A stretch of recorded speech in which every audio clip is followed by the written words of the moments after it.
What's up, you guys? Wasn't planning on coming back this early, but said fuck it, why not? It's Jen. I'm back with episode 2 of the revamped version of the Ladies of the Squared Circle podcast. And I am here with one of my absolute favorite people. We go way back in the podcast world. We've done a couple things together. And actually one of our original co-hosts for the first incarnation of the Ladies of the Squared Circle podcast. I'm here with my lovely friend Kyle. How are you? I'm doing great. It is so amazing to be on the resurrected Ladies of the Square Circle podcast, and I am so excited. I know we're like Jesus. Just a little longer than 3 days. Passion of LOTSC.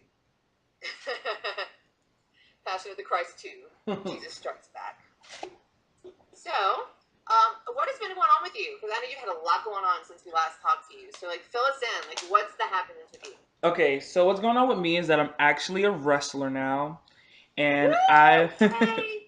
and I've been wrestling almost a year now, which is so insane to say. And I've been doing shows in my area.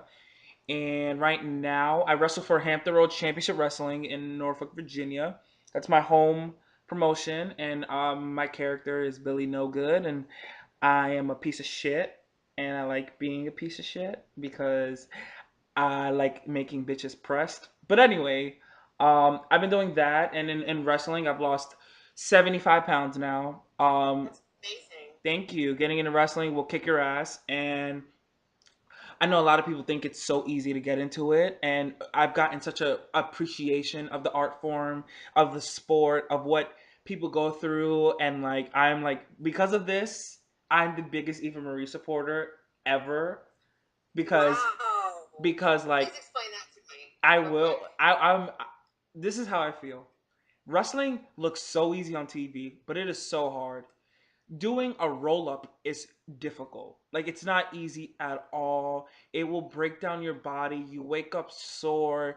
If you have a good trainer, they're gonna make you do drills to make you tired, and then you learn the moves, and then you got to do the moves 50 times, and having a basic match that's 7 minutes could be difficult and really hard, especially when people are on your case. So through this, I have a lot of appreciation for a lot of people that when I was a fan, I was like, you fucking suck.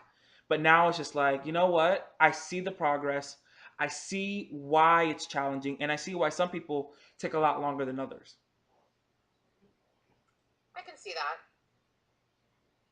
I mean, she shouldn't win the title or anything. Don't get me wrong. I'm not a stan, but No, don't even speak that into no, existence. I'm not a stan, but I respect her. I respect her for being in wrestling this long.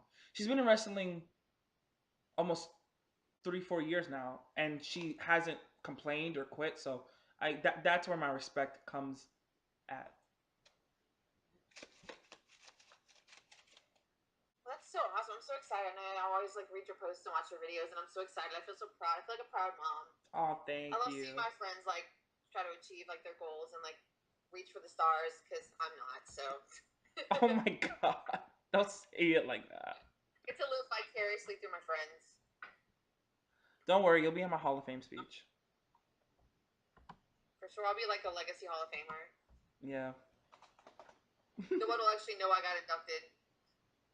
Yeah, it'll be an asterisk. So it'll be whatever my gimmick name for WWE is, asterisk and Jen for Quay. So. So anything else going on besides wrestling? Anything new? No. Wrestling takes up all my time. I have a little breakdown on how things go is I have training Tuesday and Thursdays. And it can go from 7 p.m. to 2 a.m. Or whenever the trainer wants to end class. Then Friday we have promo day, and we have things going on. And then Saturdays we have shows. And if I'm not doing that, I'm in the gym, killing it. Not really. I hate going to the gym. I'm allergic to machinery. I'm or spending time with family, or really, I mean, I've just been wrestling, wrestling, wrestling. If I'm not doing that, I'm watching tape, studying. So I don't have time for a lot of stuff. The only other thing I do is I'm with Diva Dirt, and I've been a little MIA with Diva Dirt, but I'm starting to get back in the fold and create some articles and really give that website some content from a different perspective, and trying to be a liaison with some indie girls I know so that they can get exposure and Diva Dirt can have different content besides what's on TV. So that's pretty much wrestling has taken over my life, and it's like herpes. It's like it's never gonna go away. So Is there anything like specific that you study, like any particular people or like matches that you really study really hard? oh my god, don't even get me started on what I study. I If you study say Candice Michelle, I swear to God, I'm gonna punch you in the face. No, that's for pleasure. I can't watch her matches because like I can't ever be that style. But yeah, I watch a Candice match once a week. That's my reward. But I have to watch everything. The guy who trains me, his name is Kevin Weston. He's like a great guy. Love him to death. Um, he makes me watch a lot of old school stuff. So I'm watching like the Fabulous Freebirds, Ric Flair, Ricky Morton, Ray Stevens from like the 40s. Like I watch a lot of old school stuff. And for my style, I'm like a hybrid. So I do a little bit of everything, leaning more towards flashy powerhouse kind of stuff. But as I lose more weight, I do more cruiserweight stuff. So lately, I've been watching the cruiserweights from WCW from like '93 to like '99 because they were doing amazing things then. Um, Oh, for sure. I watch Japanese women all the time because like that's my shit. Like I will always watch Japanese women. Obsessed, fucking obsessed. Um, I don't watch a lot of. The sad thing is like being a wrestler. I watch really less WWE and TNA because I don't have time to watch it.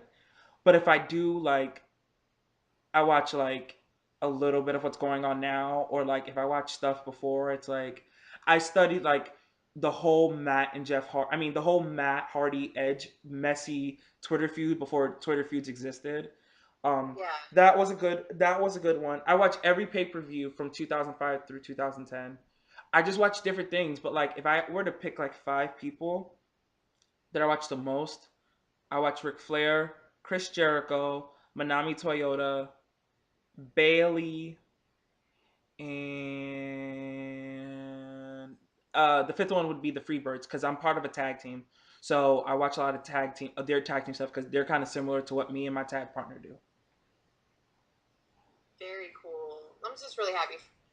Thank you. Great. You seem so much happier. I mean, you've always seemed like a happy person, but you just seem so much happier now than you were like a year ago. Oh my god, girl.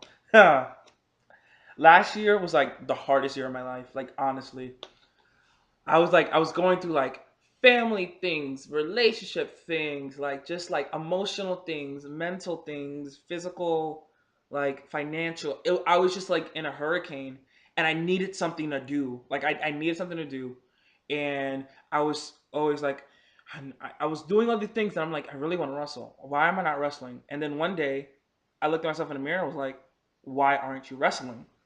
So I went to the local schools in the area. I went to each one of their shows to see could I learn where I fit, and that's where I found my company, Hampton Roads Championship Wrestling, and that's when I picked them. And ever since then, I've been working. So it's been amazing. Well, I'm super happy to hear that. Super happy to hear that. So, have you been, since you talked about cruiserweights, have you been keeping up with this cruiserweight championship at all? Uh, Becoming a Tournament night. wrestler, I have a lot. If you thought I had a lot of opinions when we were doing the podcast, I have even more now. Not a fan.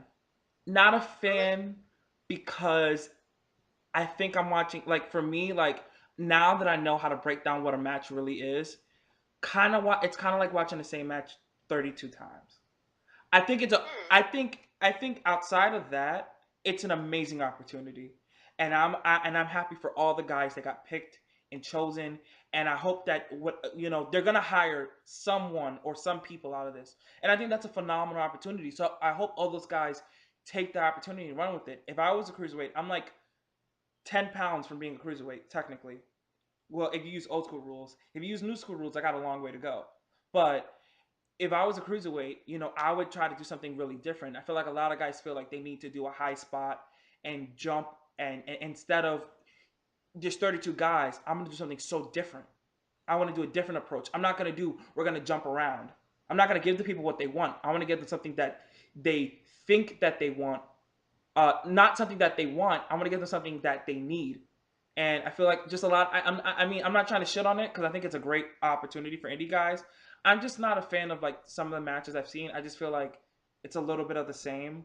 But all in all, great opportunity, and it's really cool that WWE is so more open minded to the indies. Like it's amazing, and it gives guys like me hope, and got the guys and girls in my company and the places I travel to hope that it's easier to get to that place. Is there anybody in particular in the cruiserweight tournament that you like that stands out to you? I love TJ Perkins. I think he's amazing. Um, I I think say Kota Ibushi because I live for him. I think he's very talented. Shout out to Brian Kendrick and Tajiri, hashtag throwback. Um, Brian Kendrick can still go. I've seen him in a couple matches oh, for Wildkat, and he's fantastic he's still. one of my favorite people to watch train people. Like he has some training videos online. He's just I would love to spend some time training with him. He's a good guy that I think I could learn from. He's like we have the same kind of mentality and vibe and like the way we act. I feel like we're very similar. So I feel like I can learn more from him than a different style of training. But I'll learn from anyone. But another person in the cruiserweight series that I'm really looking forward to, um, or hopes that I get signed is what's his name? He's like a Michael Jackson gimmick, and it was like so cool. I can't remember. There's I so many oh of them. the I know too many. The Mac. I think he's good. I think he'd be really fun to watch on like a Raw. You know. Yeah.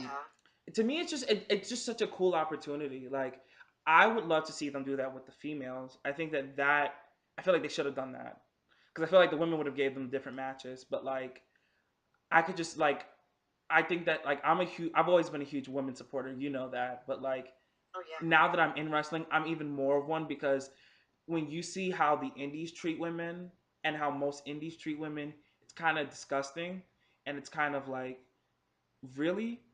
And now I like my last match I wrestled in drag versus a girl. Like Oh, that's awesome. Is there video footage of that? there'll be video shortly, and I will be putting it out. It's not like Rick Cataldo. Like I'm not the queen. I don't do the makeup There's and nobody everything. like Rick Cataldo. No, like mother, Cataldo is the greatest of all goddess. time. Like should have been in WWE a decade ago. Like I'm over it. But um, love. I loved working in that intergender match, and like I would love doing more intergender stuff. But yeah, I love women. I love the women. They're so good. I don't know if you've had time. Did you catch the draft? I talked about it with Chris last night, but did you catch the draft? That Yes. fucking shit show. Oh, it actually was probably I haven't been watching WWE that frequently, but it was probably the most entertaining show I've watched quite a bit earlier in the year, but like in the last maybe 2 or 3 months, it probably was the most entertaining show I've seen all year. So I don't know if there were more entertaining shows. Like it gets I don't after know like entertaining Mania, shows. Trust me. after Mania it gets a little foggy. Like I haven't really watched.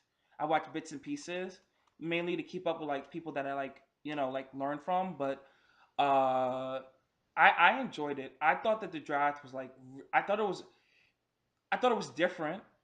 I like I that they thought it was tried. weird. I thought the way that they drafted a lot of these people was weird as fuck.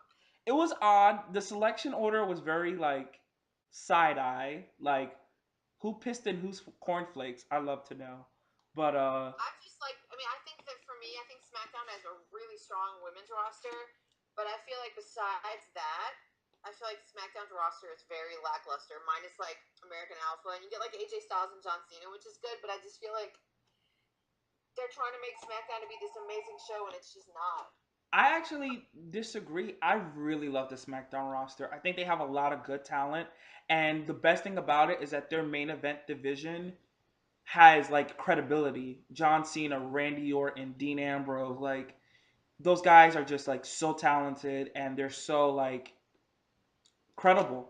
I think the Raw side, their main event, they're gonna have a lot to prove. And you got Brock Lesnar on there, but like there's a lot going on with Mr. Lesnar. We'll just keep it that way. But Oh yeah. and then you got Roman. Like Seth is gonna have to really carry that show. And Kevin Owens, who I think is so criminally underused. I love him so much. I base my You? character a lot around Kevin Owens because Oh, Kevin Owens is everything. he's redefining, and I hate to like break the fourth wall, but he's redefining what a heel can be, and I enjoy him thoroughly.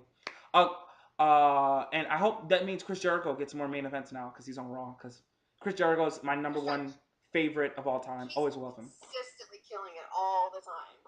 He actually inspired something I did in a match once, and I didn't even know I did it.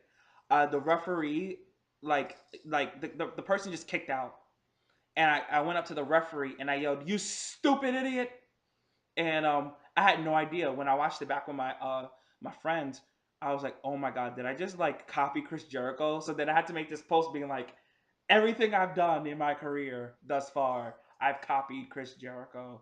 Like I do the whole foot on the stomp. I don't yell, "Come on, baby," but I do everything he does because he's just so phenomenal, so underrated. Even though everybody loves him, so underrated. It's the little things that he does, and he's such a great asset. And to be at this stage in his career and killing it is so awesome. Yeah, because you get a lot of these guys that come back, like the Dudleys that come back, and it's like it's like it stays consistently strong. He's still got it. Like he's great. I can't get enough of Jericho. The thing about Jericho is Jericho knows how to continue to be relevant, and that's the thing that a lot of wrestlers need to look at. Jericho has never kept the same look for too long. He's never kept the same ring style for too long. I mean, his core moves will still be there, but he's noticed that he's had to work faster paced matches. If you watch a match he did in 2004 versus what he does now, it's a lot slower paced. This generation, it's go, go, go, go, go. And Jericho, I mean, his new tights, he did the jacket with the lights, and now this scarf thing that I think is like so hilarious. Like he just knows how to keep it interesting, keep it different. I think sometimes when people come back, they think that they can kind of like rest on their laurels and just do the same old. But you got to realize that's over like 15 years ago. Like people are, it things are different now, and there's a whole generation of fans who have no idea who the hell you are. So you have to find a new way to appeal to the newer audience, and that's why Jericho is probably my favorite like guy from the Attitude Era that still wrestles because he understood that. For sure, I just love him so much. How can you not love Jericho? Like how can you not love Chris Jericho? Amazing.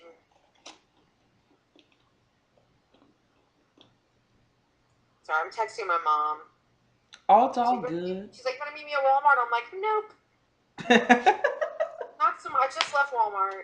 I went and got my nails done. I swear to God, every fucking time I will fucks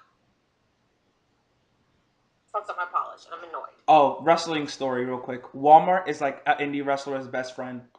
So really? Yes. So me and my friend, he's a ring announcer for a wrestling company. His name is Johnny Andrews. We went to a show, and I went through my bag. I carry a suitcase when I go to shows, and I forgot my tape and my knee pads and like a pair of pants. And I was like, "Fuck." How do you forget that much shit? Dude, dude. When I came back to my apartment, it was like on the front, like I had a chair that had all my shit in it. So what we did was like I looked at him and he looked at me and he said Walmart, and we said Walmart at the same time. There will always be tape, knee pads, and shitty looking pants that you can get um, at Walmart. And then when we were at Walmart, we found like 4 other workers getting their like taping gear. Like it was like, and I've seen a lot of indie workers go to Walmart. Like it's just a thing. It's like they should just call it Indie Mart. I just see so many indie workers at Walmart like getting knee pads because like a lot of guys forget their knee pads, and like we're all different sizes. So like my knee pad won't fit this guy, so he has to go and get his own. And the good thing about Walmart, it's so fucking cheap. So like knee pads on like highspots.com are like 20, $30. Knee pads at Walmart are $5. 2 knee pads, so it's like amazing.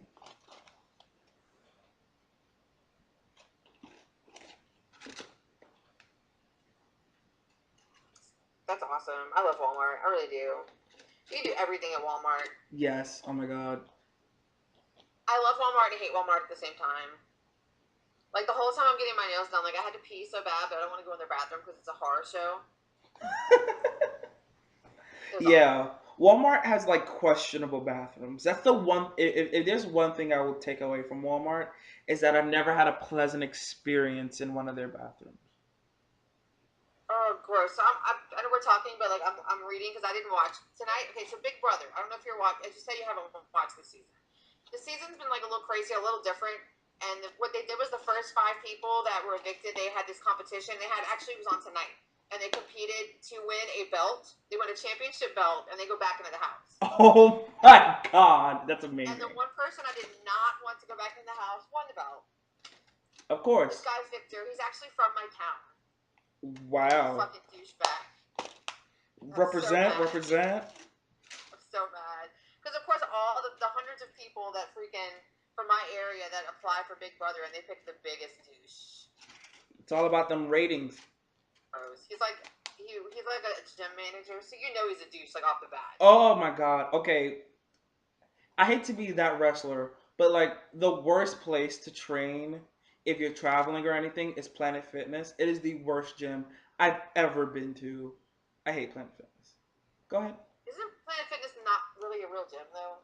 It's this bullshit thing that they say where it's like somebody said that they have pizza at Planet Fitness. Yes. Okay. How the fuck do you have pizza at a gym? There's a Little Caesars. I am losing weight. I'm doing DDP yoga, by the way. Oh, that's awesome. I do feel really good. I love it. I've lost like my work pants. Like I have my little tummy, and I struggle to clasp my work pants. And today they just went on like nothing.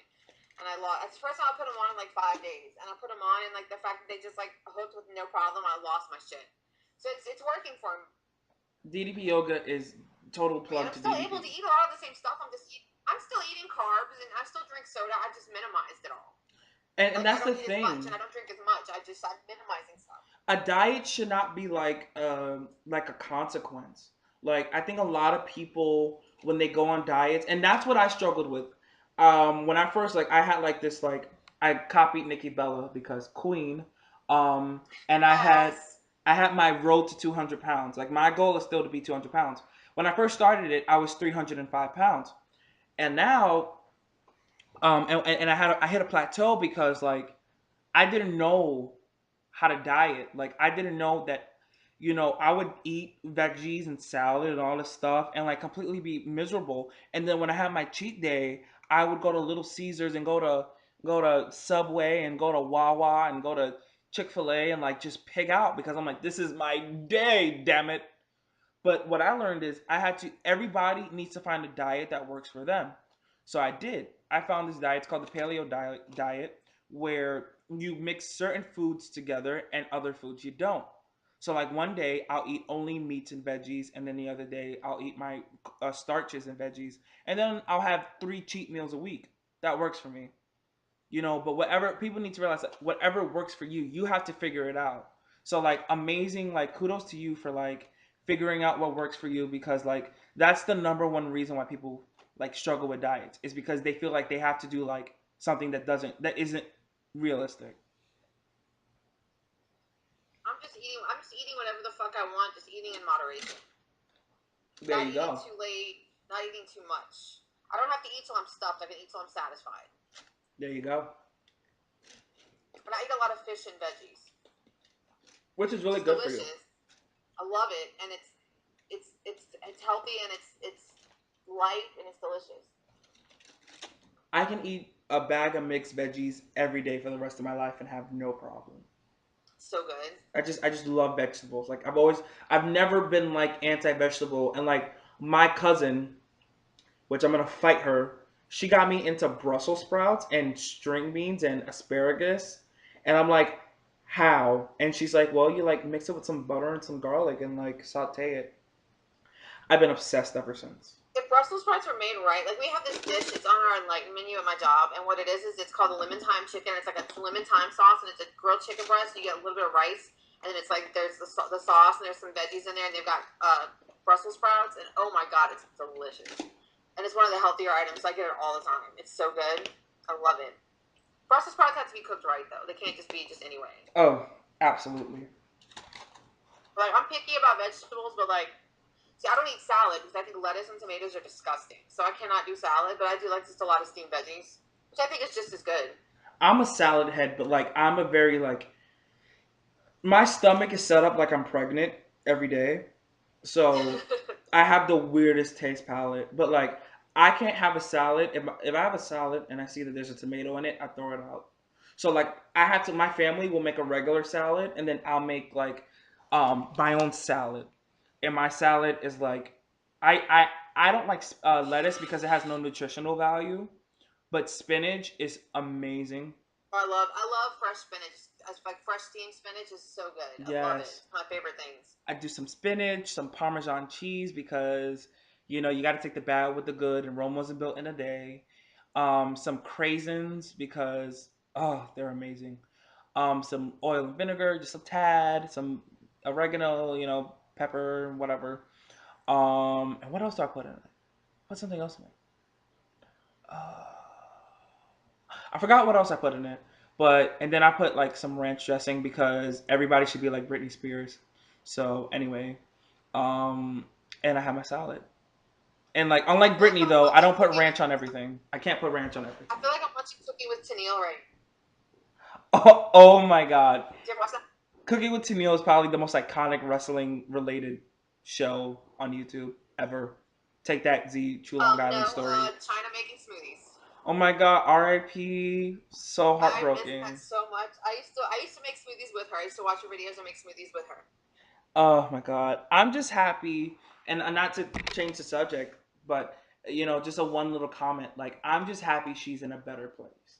Like that's Me too. the one positive thing that I was able to take away. One, and I hope that she was, I don't, we don't know what happens after you die. We don't know if there's an afterlife. You can see what's going on, but the fact that it took her to die to be recognized for her accomplishments and how truly talented she was and what she gave to the world of wrestling is really a disgrace. And even my part in playing it, It's disgusting. like even me making like we did like a eulogy at Diva Dirt, and I felt guilty because I'm like, wait, why are we doing this now? Like, I mean, we've always, the Diva Dirt Weekly, they always, Jake and Chris and Aaron always talk great things about China. But when I was doing it, I'm like, this sucks because I was crying when I was writing it because it's like, I shouldn't have to be eulogizing her. She's only like 46 years old. But, I was glad to see that she got some recognition. Certain things were a little questionable and certain side eyes were made at certain people's tweets. But, Stephanie and Triple H. you know, very questionable. A lot of questionable I'm gonna need shit Felix happened. to stop with the constant tweets and shit though, because that shit makes me uncomfortable as fuck. It's definitely disrespectful, and it comes across. Even if he totally has the right, I want to hope he totally is just doing it with the right intention, and he really loved China, and they were great friends.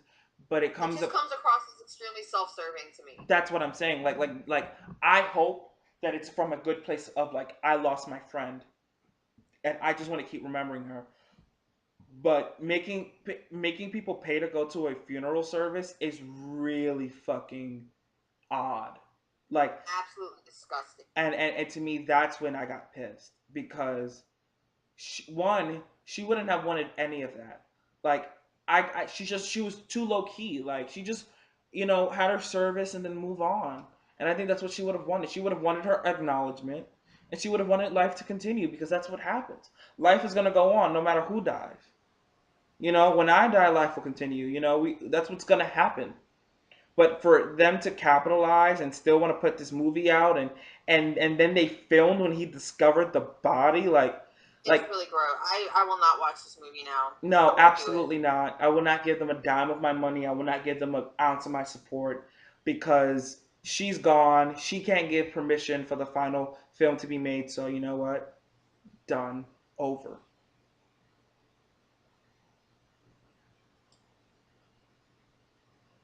So how just on a more like positive note, how excited are you for these like NXT Women's call ups? Because I'm so excited.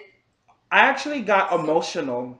which I like. I really get emotional when I watch wrestling. But when I do, it means like something really meaningful for me. Like I'm always, no matter that I wrestle now, I'm always a fan first. I think if you lose that, get out of the business. That's what a lot of people in the wrestling business need to know.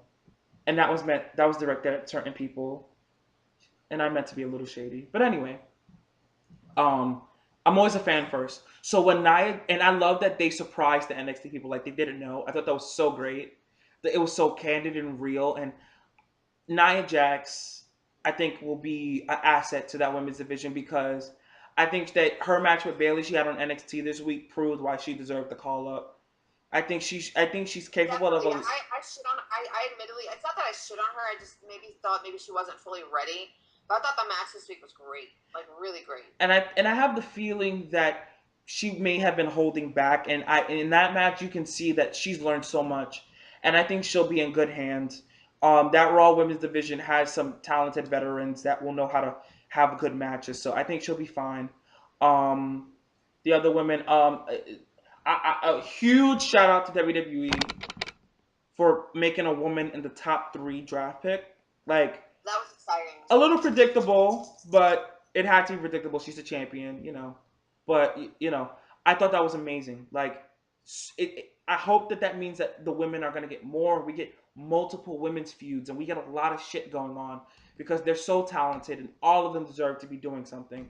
And never has the division been this blessed with talented women that are just chomping at the bit to do stuff.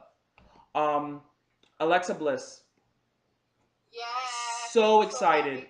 So, finally, the baby Trish prophecy will come true. It's about time. How appropriate! Trish debuted on SmackDown, and Alexa Bliss debuts on SmackDown. So yeah. Um, Melissa Bliss gave me my life in that interview. She went from crying to heel mode in like a split second. dude, I marked out for that. Like, it's hard for me to mark out now, but like, I marked out. Like, she just went from like, I'm so happy to be here to like, you bitches better watch out. Like, amazing, amazing. Nia Jax, love her. Talked about her. Carmella getting the call up and getting the call up by herself and being away from Enzo Cass is a tribute to how great she's gotten. I've always thought she was talented. I've always thought she had something to offer, but like I think she's gonna that women's SmackDown division. Things are about to get really fucking good. Oh, I'm so happy. And in that division, what I love about them is that they're all underrated girls that have gotten nothing. And they're together and they can make something together. That's what I love. And Becky is captaining the ship, and I think that's awesome. Becky gets to That's be what has me the most happy is because I love Becky Lynch so much, and I feel like when they called up those three, that she kind of got lost in the shuffle. So now I feel like she's gonna have an opportunity to shine, and it makes me really happy because I think she's so good. and I'm not afraid to admit Becky Lynch is the most talented woman on that roster. Hands down. Absolutely. Hands down. She is the only person that like knows what it's like to be a baby face. You know what I mean? She doesn't try to do a lot of people in wrestling now think that they can be a heel and the face at the same time. And no, it's confusing and nobody knows it to cheer or boo you. Pick a fucking side. That's my biggest critique of everyone in the wrestling business. Is everybody wants to be Stone Cold Steve Austin and be a fucking tweener and it doesn't fucking work. Becky is a fucking babyface. She does babyface shit. She doesn't heel on anyone, and that's why she's fucking amazing and over. And people root for her. And I just Becky just fucking gets it. She's so talented. Her promos have come such a long way. I remember when she first debuted on NXT, and you were so ruthless to Oh, her, it was. and you were like this bitch, you know, like you would make fun of like she would twirl the hair around and she had the awful ring gear and she's come Oh, such that a fucking maxi pad looking ring gear with and the she, wing. oh my god look she has a she's spreading on her own wings and cut those off, so hats off to Becky. I'm a huge fan, very talented, and can't wait to see what she does.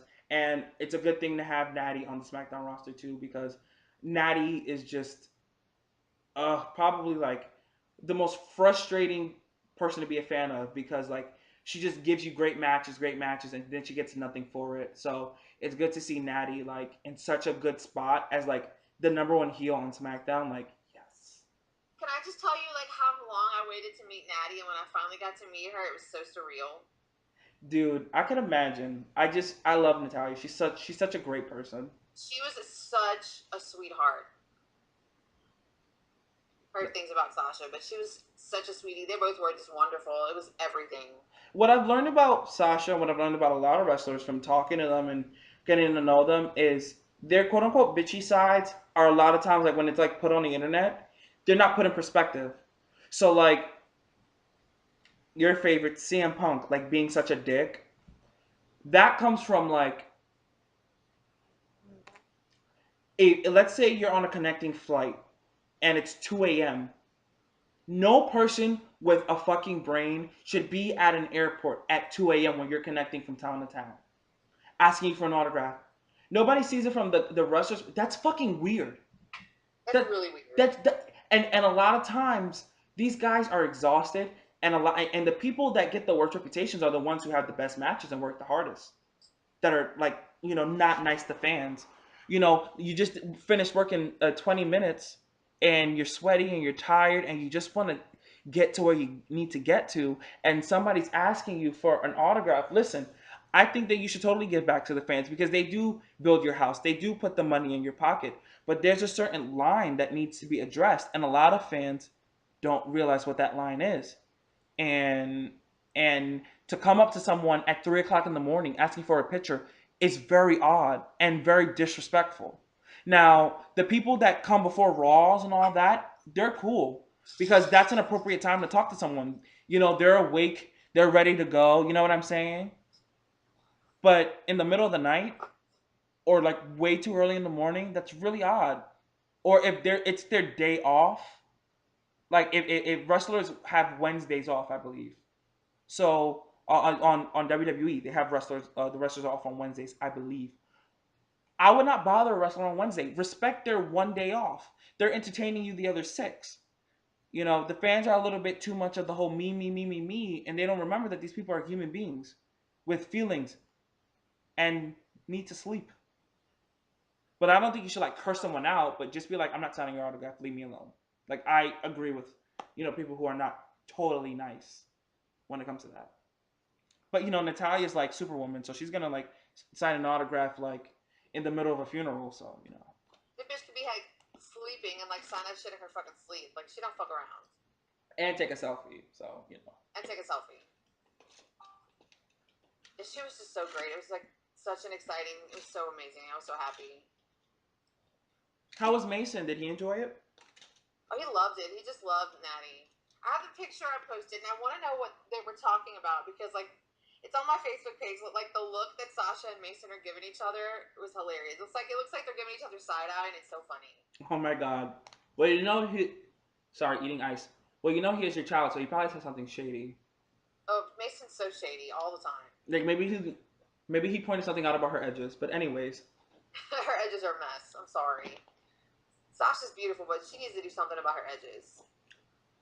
Honestly, she just needs to get them like cut off. She doesn't need them.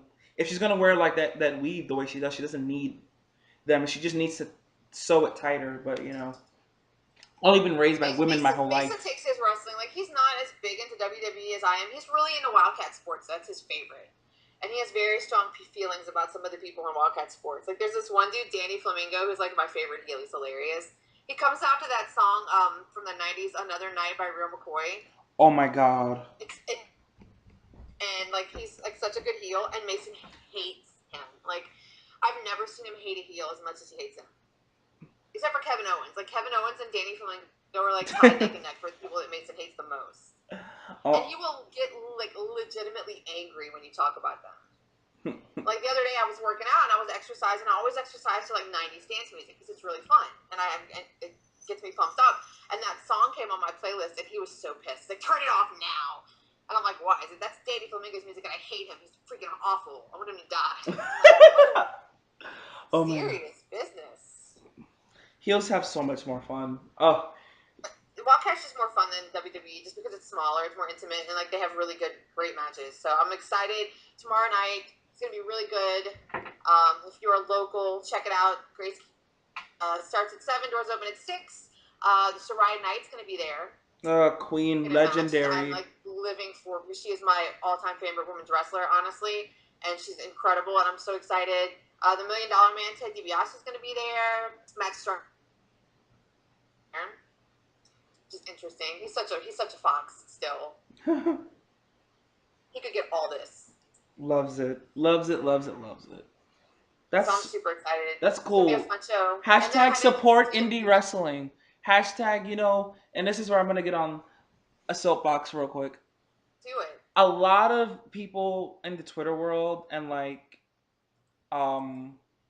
the stands will only support someone once they made it to WWE. Listen, that's every wrestler's goal, to work for Vince McMahon and them. But they most of them started out as indie wrestlers. So a lot of fans will dismiss it because it's an indie show and they're indie workers and it's only 100 people in the crowd. It's hard work to fill an indie show. You know how hard that is?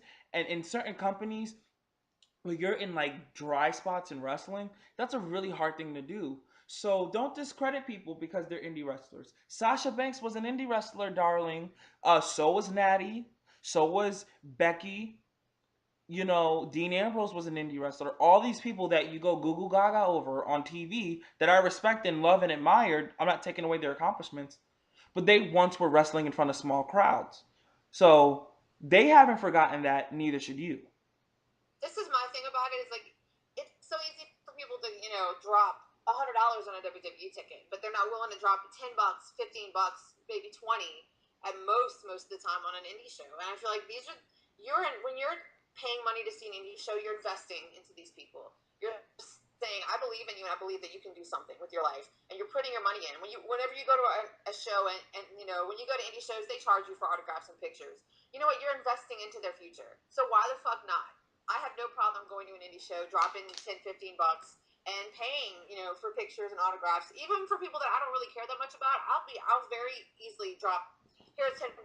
Like, let me take a picture with you. I could really care less about your character, but I really want to see you succeed in life.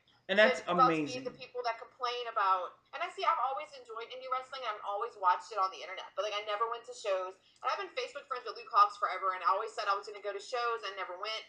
And then one day I was like, you know what? Fuck it, why not? Like, it's $10. Like, I can. This is easily affordable. I don't have anything going on. I'm gonna go to this show, and I absolutely fell in love from like beginning to end. Every match was solid. They have great characters. Yeah, I mean, they're still learning. They're in school, so there's some people there. They're a little rocky, but there's so much potential in these people. They work so hard, and they are honestly, I've had a chance to get to know a lot of them. They are some of the nicest people, most driven people that you'll ever meet, and it's just inspiring sometimes to watch some of these people work and to see how they progress. And so I've been going to all their shows. Tomorrow will be my 4th show, and I just love it. And I'm always telling people, you got to support these guys at home, because these guys are the future of this business. Like, people that we have now are not going to be there forever. Yeah. And these people that are training now are the future in the business of wrestling. If you're really a true wrestling fan, you should be willing to drop a few bucks and support these people. Absolutely. And the thing is, you can actually make the connections that you want to make. Like when people want to insert a famous wrestler's name on TV here and say, oh, she loves me. She doesn't know who you are. And this is no disrespect to anybody who's made it big. That's what I want to be. But it's impossible to know all of your fans. That's just the way it is. Exactly. When you have millions of Twitter followers. But, the guy, if you come to an indie show and there's someone that you like, the Diana Perrazos or like the Rick Cataldos, where they're local people and they work indies and they make connections with their fans and they can be friends with their fans. And now it's way more supportive. Indie workers are some of the, and I'm not talking about myself, I'm just talking about like indie workers work so hard and they have to invest way more money. And they have to, a lot of people think indie workers make a lot of money. They make shit money. A lot of indie workers make nothing, if any money at all. A lot of workers work for free because they love it. And I've seen people not get paid anything, work 35 minutes, give everything they had, injured 2 bones, and said, when's the next show? I've seen that. I've gotten to that like they train and then they work like 1, 2, 3 jobs while they're training. They don't stop. They're constantly going. A lot of fans are very ignorant to the business, and this is not. I'm not saying, "Oh, look at me, I'm a big bad worker." No, it's that I was a huge fan. I understand where you guys were coming from, but you guys really don't know what's going on. You know, um, I just had a world title match, and we work. Well, me and Sean Adams, who's a good friend of mine, we were working for the world title, and he's been in the company I work for, Hampton Roads, 4 years and never got a title. For 4 years, he's met every single fan, signed every autograph for free, talked to friends, added them to his Facebook, really made the attempt to get to know the people that come out to the shows every month to support him. And it was like Bailey. We had our little Bailey Sasha Banks moment where I was the big, bad, bitchy heel, and I was cocky and I was arrogant, and we had our match and we had our fun, and he won the championship. And to me, the atmosphere when the match was over was phenomenal because indie wrestling allows you to really make that connection to the wrestler where you see them on a more consistent basis in person struggling to win the match. And when he won, people were crying. I mean, it was bananas. A woman her weave almost came off. It was amazing. We did this one spot where my secondary finish is a Stone Cold Stunner. And funny story about that, I was fucking around in practice and I stunned someone and the promoter said, "Okay, that's your finish." And I'm like, "What?"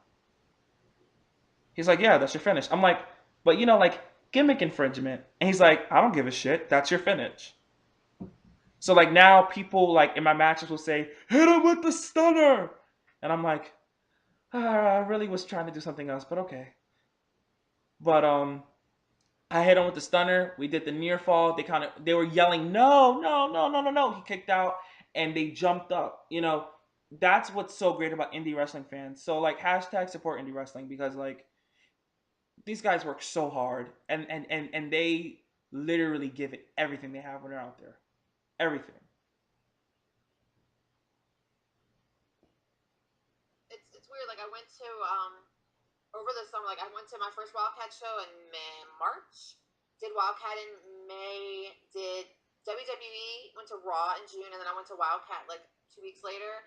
And it's just such a different, I mean, I love WWE shows. I will always go when they come here, but it's just such a different atmosphere. It's just way more fun for me. And it's just great. And they have great people. The fans are great. The workers are great. A lot of respect for Luke Hawx, who's like one of the founders of Wildkat, like the head honcho. Like he's just a really badass person, and he puts in so much work, and he's built something that's so like phenomenal. And now like they have their TV deal, so they have like local stuff on. They have stuff on local TV here. They did last Saturday. They did like a preview, which is great. And starting in September, they're going to be on TV every Saturday, which is amazing. And oh such wow, a huge that is so cool for them. Such a great opportunity, and it makes me really excited because I feel like when I put my money into them, I'm investing into this, and it makes me feel good.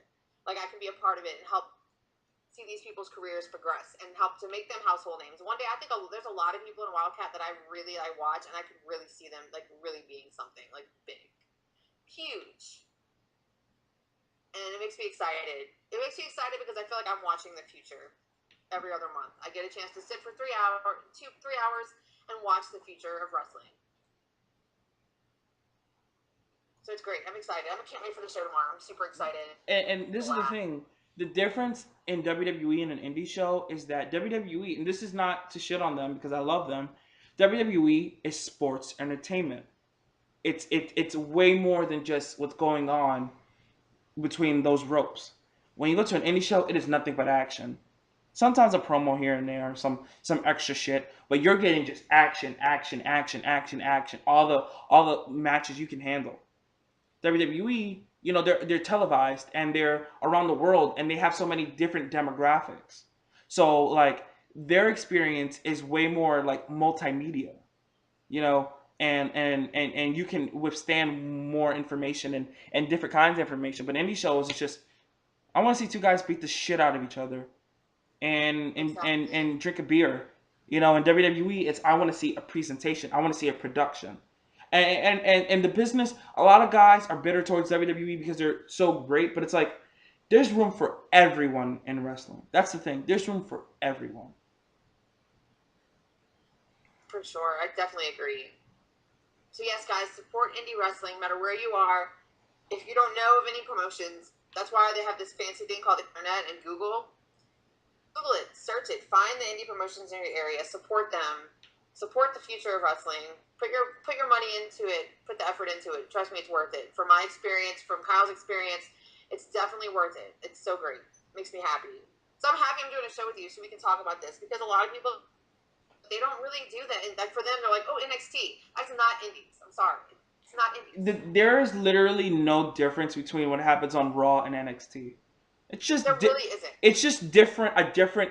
Because it looks like an indie show. It looks different. But what indie show has 5 panels of LED signs? Oh, okay. I'm waiting. Okay. And that's not to be shady. Speaking of NXT, I'm so excited that on August 6th I'm going to NXT. My first ever NXT show. You have no idea how excited I am. That is awesome.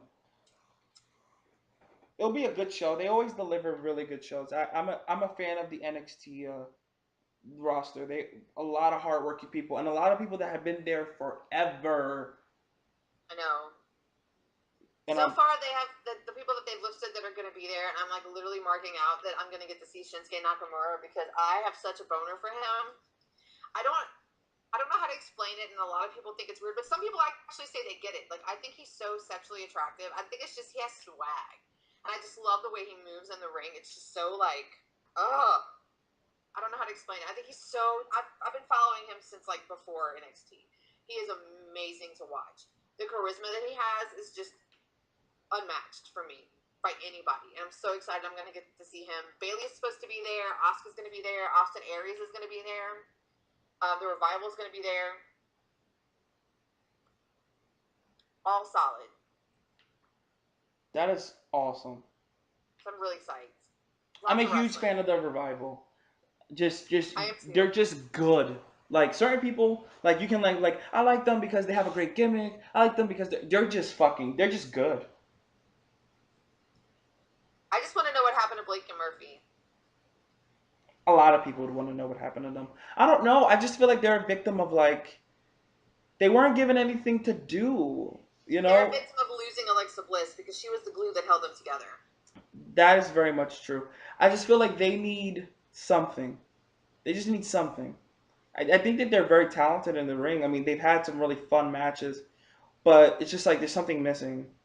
I don't know what it is, but I think hopefully, the people who put things together at NXT will figure it out and, they'll be able to succeed. I feel like they really need to work on building up this women's division in NXT, though, because honestly, I know Asuka and I know Bayley, obviously, but, honestly, all these other girls that are there, I don't know any of them. We don't know anything about them. They don't have characters. Nothing's been built up. So I feel like they have a lot of work to do in this women's division.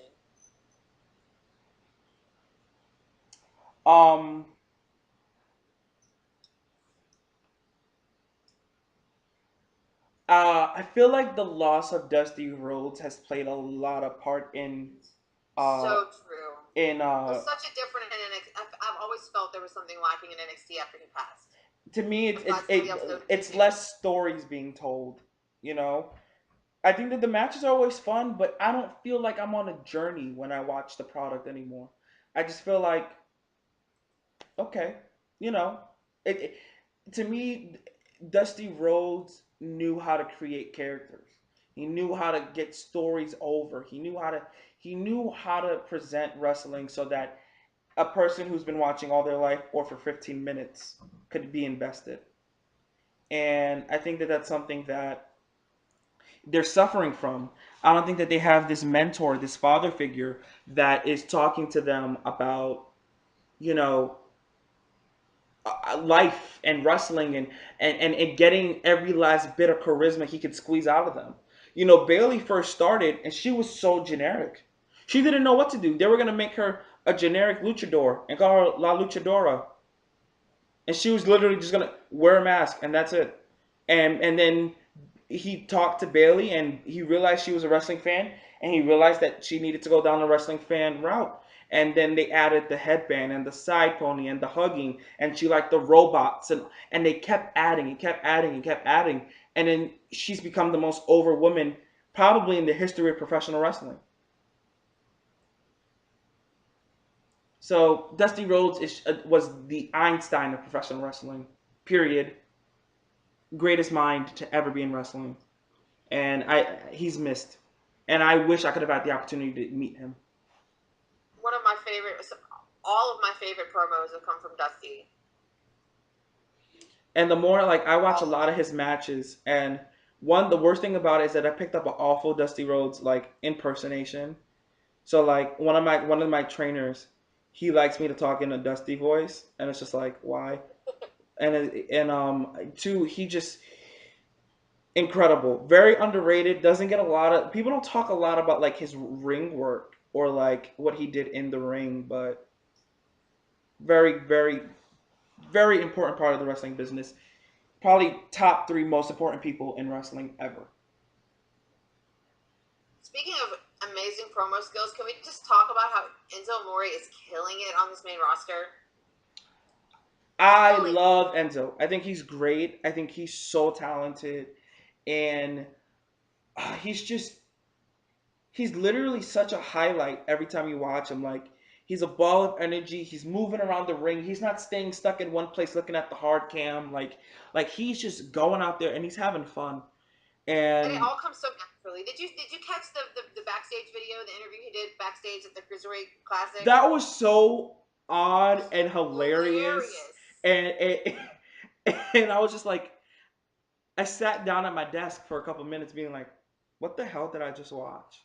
I did. I watched it, and after it was over, I was like, "What? Let me watch this again."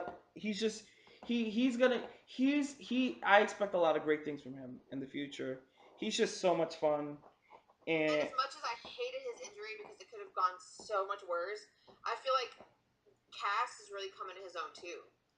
I think that he doesn't get the credit he deserves. I think a lot of people was like everything about Enzo and Cass is all Enzo, but I think Cass in the past year has really made strides as his own man. And I think if you're working a Raw main event against Chris Jericho, they gotta believe in you. You gotta be good.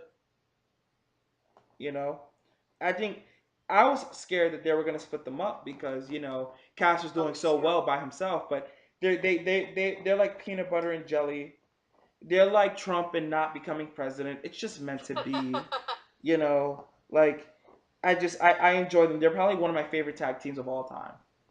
Mine too. They've definitely made a huge impression on me. It sucks that they're not with Carmella, but they're both they can work together and separate. Definitely, and I'm loving that they're teamed up with John Cena like for Battleground, which is a huge deal. Yeah. And they're teamed up with the top guy. And they turned John Cena babyface. Crazy. John Cena. I have such a respect for John Cena. I love John Cena. I don't care what anybody says. Amazing. He is so amazing. Like he's earned everything that he's gotten. He works his ass off. He works harder than anybody. Because not only is he doing his work with WWE and his Make-A-Wish, but he's doing movies, he's doing commercials. That dude is everywhere. No wrestler in history creates a big match feel from the beginning of wrestling to now like John Cena. If a guy steps in the ring with John Cena, holy shit, what's about to happen? I just love him. I think he doesn't get the respect he deserves from fans. When he retires, he will. When he was away, he was. But when he retires, a lot of people are going to be like, it's like when you had that like ex that you really should have appreciated. And they were like really nice, but they weren't doing everything you liked specifically, but they were doing enough. But you were just like, you know what? I'm gonna pass, and I'm gonna date, a total douche. That's John Cena. Or you mean Jen's life story? John Cena is the one that got away. So. But I hope people realize he's so talented, and a lot of people think he can't wrestle, or like Roman Reigns can't wrestle. Every good match takes two. It's a dance. It takes two. It's Exactly. like that old song from Escape. No, shit. No, I know the name of this group.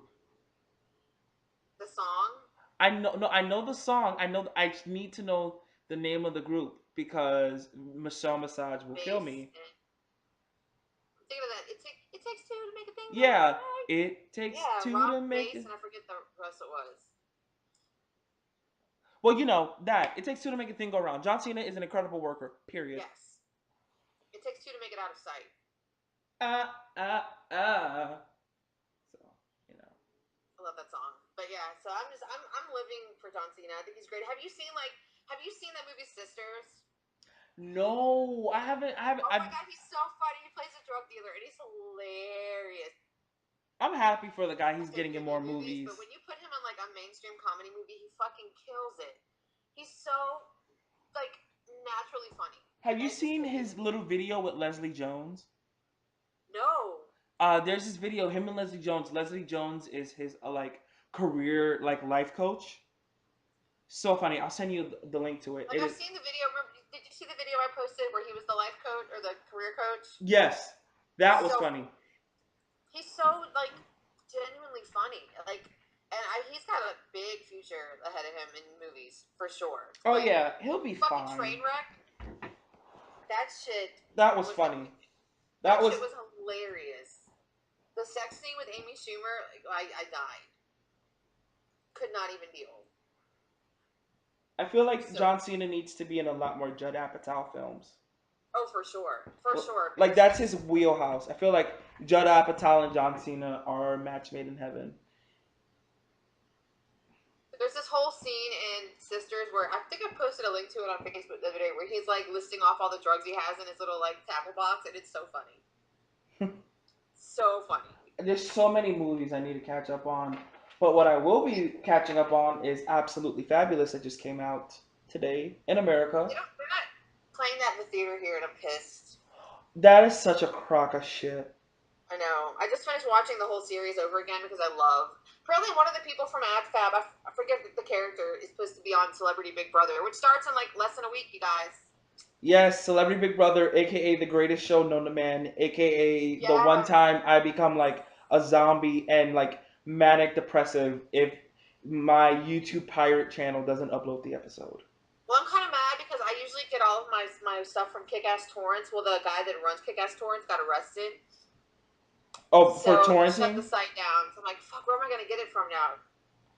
There's a YouTube channel. That's where I got everything. There's a YouTube channel that will post it hours later. Like it'll be live UK nighttime, but it'll be like afternoon America time. So like by the time you get off work, you can watch what happened. To me, that's enough of it. Like I'll get off it. I won't be on Twitter. Like I'll be really mute, or like I'll mute everyone that I know that's from the UK because they'll piss me off with their spoilers. But yeah, there's a channel on YouTube, but I hope they don't get taken out this year because they always update every day with new episodes of Big Brother. Happened last year. They kept getting taken off, and I was getting mad. But I just absolutely love Celebrity Big Brother. If you've never seen it, it's on in the UK, so you have to watch it on YouTube or download it because you can't watch it on TV here. But it's still worth the watch. They have like the celebrities from the UK and they have celebrities from the US, and they throw them together in this house, and it's crazy. It's literally like the weirdest acid trip a person can be on. It's so good. Nothing will top the Perez Hilton season ever. Oh God! It was so twisted. I thought Tiffany last season was pretty good. Tiffany was David's dead. That was so funny. That was so funny. Tiffany was a victim of like some of those housemates being racist as fuck. But the Farrah Abraham, Jenna Jameson, Austin season with Janice Dickinson, so iconic, so volatile. Like they were killing each other in that house. It was so great to watch. And the Gary Busey season was amazing as well. That one you'll get like a headache because Gary Busey is Gary Busey, but it was a lot. It was hard to watch a lot of times. It was, but like at the same time, Gary Busey, Leslie Jordan, and Frenchie. It was just a lot. Frenchie. Oh, I wish they would do a Celebrity Big Brother All Stars. Oh my god, I could just dream cast in my head, and Michelle Visage would win because she deserves it. Iconic queen of my life. Yes, Seduction. That's the name of the I group will she would. never forget the day that when they were like talking about doing like the whole Diva Search thing again, and I tweeted and I was like, Michelle Visage should be the host of Diva Search, and she tweeted me back and she's like, oh my god, that would be so much fun. And then I'm just like dream booking this in my head, Michelle Visage being the host of the WWE Diva Search. Literally, they don't have to change anything from the Drag Race formula except for like at wrestling components. Like they still would do a lip sync for your life because like hello, it's wrestling. You need to learn how to lip sync. But oh my god, she would be like she should be like the shady judge of the show. Oh my, it's like Lita is like Paula Abdul, just totally nice. She's Simon Cowell. She's shady and like what other diva would you put in there? I would have put Trish in there because Trish is doing like a State of the Diva address on the network coming up, and that's gonna be a lot of I fun. heard about that. And that's very appropriate. I think that's a good thing. Um, Probably like Molly Holly or Candace. You know what? Candace would be the fun judge. The like, is she drunk or is she not judge? And she'd be the judge that would spill a lot of tea because let's walk back to when she was on table for three. You could tell she had a lot of tea to spill and she was holding back. That's why I stand for her. Can't wait till she gets her own podcast. Oh, At least somebody stands for her. there's a lot of candy addicts. Thank you very much. All three of you? 17. 17, okay. More than Velvet Sky though. Speaking of Ooh. RuPaul's Drag Race, are you excited for the RuPaul's Drag Race All Stars 2? Yes and no. Some of the picks were really like obvious. And like the one thing about it is I have no idea who would win. That's the one thing I'll give it to Ru. I have no idea. Probably by episode 3 I'll figure it out because like Drag Race has become so fucking formulaic and like predictable. But like that's gonna be a hard season. Like who's the one who's gonna? I'm more excited about who's going home first than who's gonna win. Because that bitch is getting a big payday to go home first. Because it's clearly fake. Like Drag Race, as I've seen it now, is like Drag Race has kayfabe. It's just a different kind. There's a script. Sure. There's a script, and they're following it, and that's cool. That's cool. In the words of Delta Work. I wish Delta Work was on All Stars. It's like of all the big girls, you're gonna put Ginger. Like really? Like do not shit on Ginger. I love Ginger. I feel like she's like Trixie Mattel, where it's like she wants everybody to believe she's way more talented than she really is.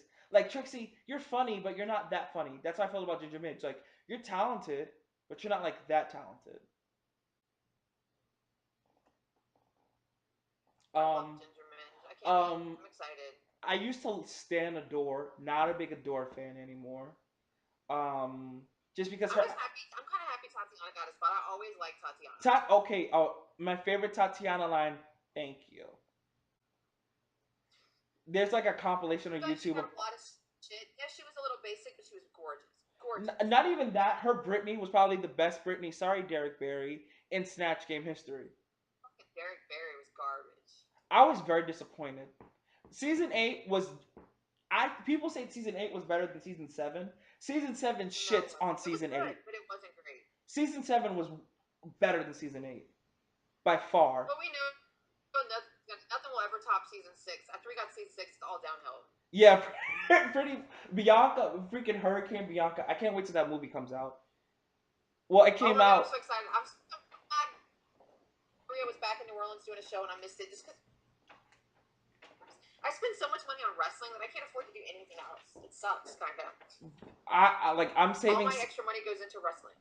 Like I think she's gonna go on another tour after this one wraps up. I'm gonna save some money, and wherever she's at locally to me, I'm just going to her because she's so sharp-witted and talented and funny, and she's just so much fun to watch. But about Drag Race All Stars 2, I'm so happy Katya's on there.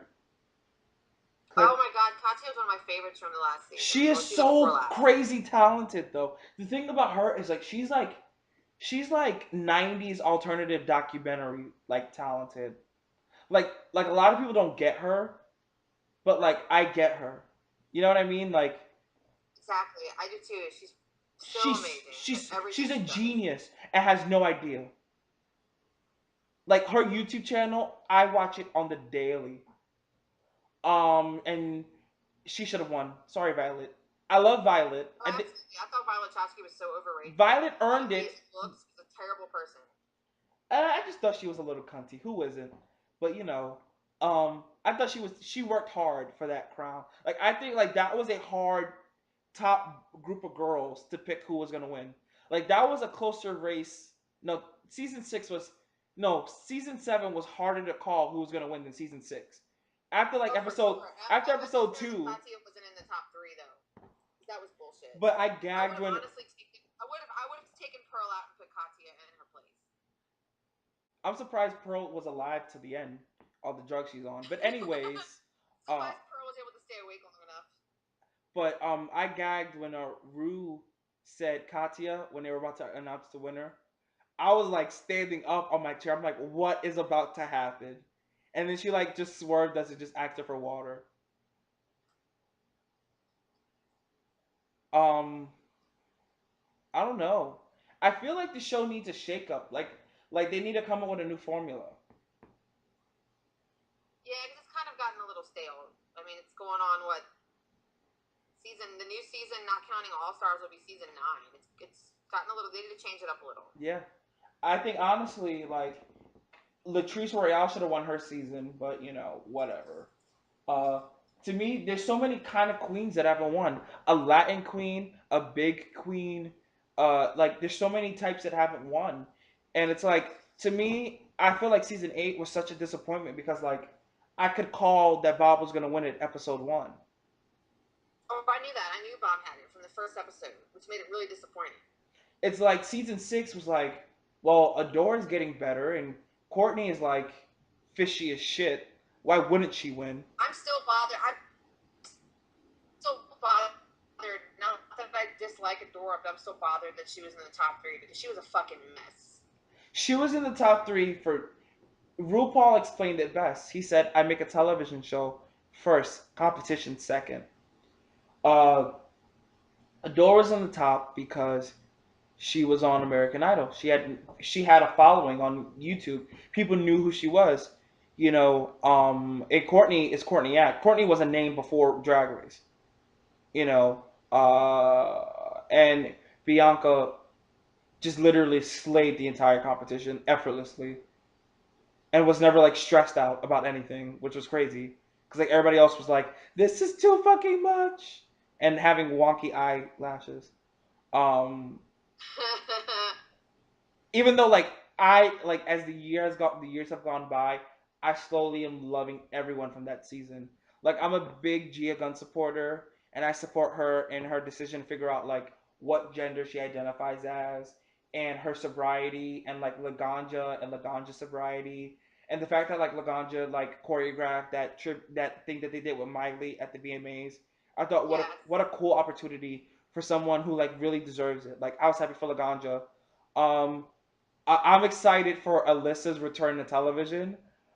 I'm so ready. Alyssa and Coco Montrese on the same show. But now they're gonna be friends. So I was like, I hope that like they're friends for like the first episode. No, I want them to be friends like the first episode and then get into pageant mode for the rest of the season. Oh my god, talk about a gag. It's gonna be so good. One of my favorite queens of all time, Detox, is in there. I think Detox is so underrated. And Alaska's there. I love Alaska. Who else is in there? I think we covered everybody. It's gonna be a fun show. I think it's gonna be a lot better than like the last 2 seasons put together. But I think so too. If it's predictable, I'm gonna get pissed. Like I want it to be like some like they gotta jump out of a building. We'll just have to wait and see. Comes up when does it start? I can't remember the date. Oh, like soon. I don't know the date either, but it's like soon as shit. I'm looking to see real quick when it starts. Waiting for it to pull up. August 25th. Oh my god, it's so far away. I know. But not far okay, at all. Celebrity Big Brother this week coming up to like keep us busy while we wait. Seriously. When we figure out who's in the house, we're gonna have like a me and you and whoever else watches Celebrity Big Brother, we're gonna have like a scoreboard, like who we predict to win. So that way whoever wins gets bragging rights. I love that. That way it just keeps it a little bit fun. Like at Diva Dirt, when we did a Diva Dirt Weekly, towards the end of the show's run, whenever Total Divas came on, we did Total Divas Bingo. Oh, I love it. And like I made the bingo board, so it'd be like one of the spaces would be like Mark Carano makes an appearance, or like Three Amigas scene, or like what's another one?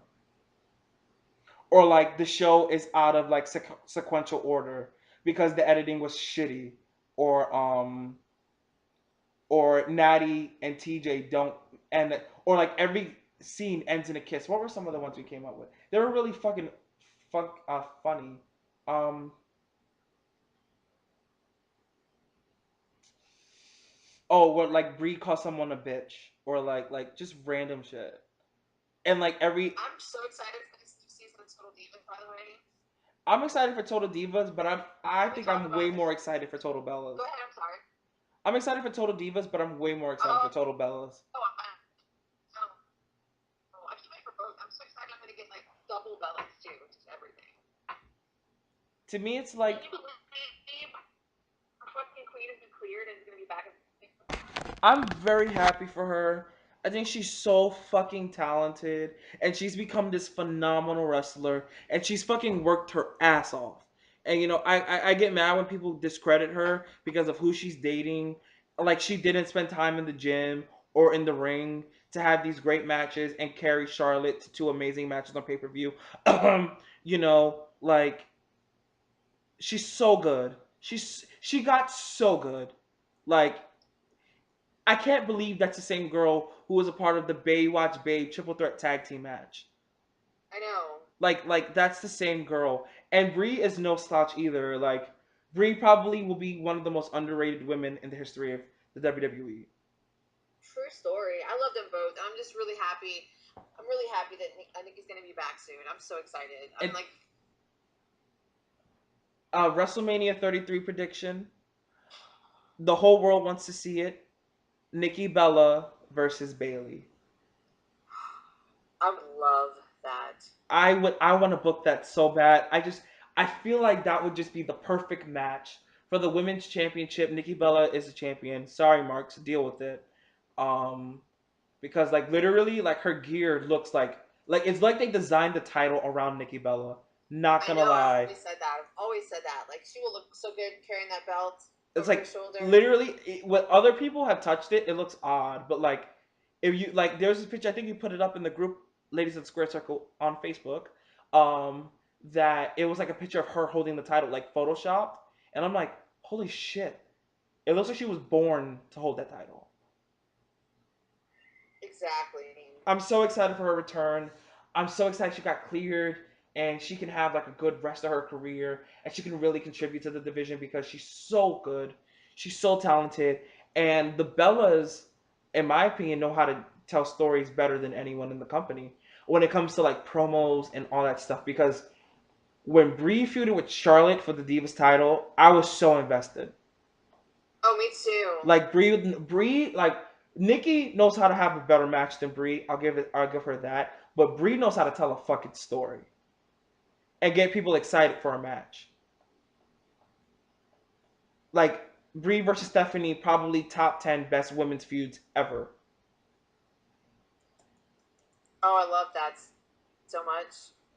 But like, for those of you who listen to Diva Dirt, or what read DivaDirt.com, I'm working on the 100 best WWE women's matches, which is so fucking hard to do because there's so many good ones and so many matches to look over. And I can tell you, Nikki and Brie Bella are featured a lot on that list.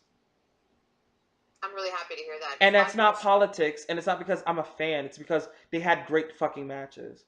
And don't worry, NXT is featured a lot towards the top because those were phenomenal. I can't take that away, but Nikki and Bree's match at Hell in a Cell is on the list, and it's ranked really high because it was fucking phenomenal. Absolutely. And that's probably my favorite Bella match. I think that's probably because they were so stiff with each other and like, oh, so good, just so good, such a good match. What's another? I'll name some Nikki matches that are on there. The triple threat match with AJ and Paige was on there. Her match with AJ before WrestleMania was another great match. So good, I love. And they went 3 segments, and I was like marking out because they got 15 minutes. I'm like, holy shit, what kind of a world are we living in? There's another. Her matches with Charlotte were good, but there's another match. Her match with Paige at one of the pay-per-views was really fucking good. I think it was Money in the Bank where Brie did Twin Magic. I think so. Because that was a really good match. I remember she feuded with Paige for like 6 months. So one of those matches with Paige, I put down on that list because she had a really good match. And Brie and Stephanie's match is on there, and Brie and Nikki's match. And when Brie, Sasha, and Charlotte had that triple threat at Battleground, that's probably my favorite Brie match of all time. Because Brie was like snatching wigs. Like she said, "Oh, these bitches think they're better than me. I'm gonna show them." And Brie held her own, and that was when I was like so proud of Brie as a fan, because any other girl would have just been like, "It's triple threat. I'm just gonna spend a lot of the time on the floor, while my husband is, trying to live out a UFC fucking fantasy world." But she actually tried. Love Brie. Alicia Fox is on the list, and there's some controversial choices because can't please everybody. And yes, Candice is on the list. Candice is on the list 3 times. I'm not a Candice Michelle fan in the least bit, but she had some good matches. I'm not gonna shit on her abilities. She was good. Her feud with Beth Phoenix is on there. Kelly is on the list, and there is an Eva Marie match on the list. Okay, bitch, that's where you lost me. Her match with Bayley for the NXT Women's title is on the list. Really? Because it was so fun. It was a fun match. It's not like number 6, but it's on there. I needed 100 spots. Give me a break. Okay, I'll give you a pass. It's a lot of matches. But I actually enjoyed that one, and it deserved to be on the list. Gail Kim has some spots on there, and Molly Holly. I'm not a Gail Kim fan either, but she slays in the ring. I'll give her that. Yeah. Oh, we'll talk about TNA in a second because I haven't heard Jen TNA shade in so long, and I need to bask in it. But haven't heard what? You shade TNA in so long. Oh God, I love it's like one of my favorite hobbies. So I can't wait to bask in it in a few minutes. But some people that are mentioned on this list: Chyna is mentioned, of course. Lita, Trish, of course, Ivory, Jacqueline, Molly Holly, and Molly Holly gets a nice little paragraph from me because underrated queen of the ring. Michelle, McCool, Lita, Eve, flawless fucking queen Eve Torres. Caitlyn's on the list. Wow. Caitlyn made your list? Yeah. Caitlyn had 3 really good matches. 4, 5. Okay, no, 4. She had 4 really, really, really strong matches in her career. And I think all of them made it. But she had really good people to dance with too. So like her triple threat with Layla and Eve, one of my favorite Divas matches of all time. Like just great matches with AJ too. I won't take that away from her. She did have a good series with AJ. AJ's featured quite a bit on the list. Prior to her getting married to Satan. But anyway, back when she was tolerable. Naomi's featured a lot because I feel like she's so great, and a lot of her matches are fun. There is a match with Cameron on there too, shockingly enough. Wow. Yeah. There was a lot of other That's people. the only time she'll ever be on a best of list, so it's sweet to give her that. Oh my god, I'm gagged. And Summer Rae makes. I will never forget the night that we all sat and did a podcast and we all watched her Girl Bye music video together. Oh my god, that was so much fun. That was so much. Isn't that the same night that we watched Two Girls One Cup? Yes, yes, so good. Worst and best night of my life. Oh my god, literally, you guys scarred me for life, and I'll never forgive any of you bitches for that. So much fun. Oh my god. Scarring, Cameron's music video or Two Girls One Cup? Girl Bye was pretty bad. It was bad. It was really bad. It was so bad, but it turned around to being good. That was so weird.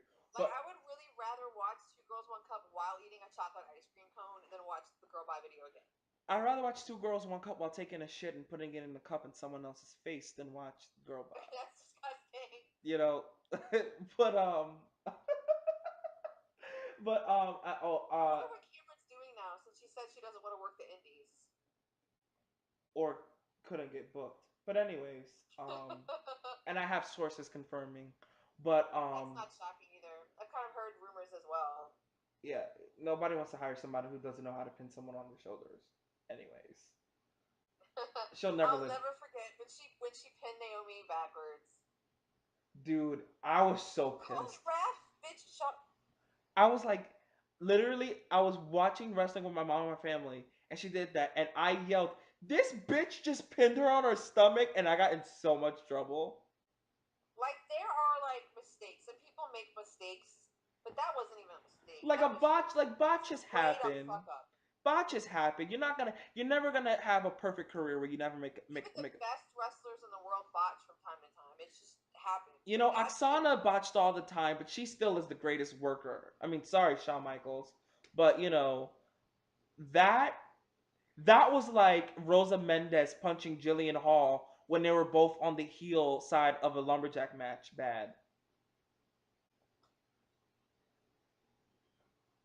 You know what? Speaking of horrifying things that you and I never got to watch together and talk about, did you see the Sunny video for Vivid?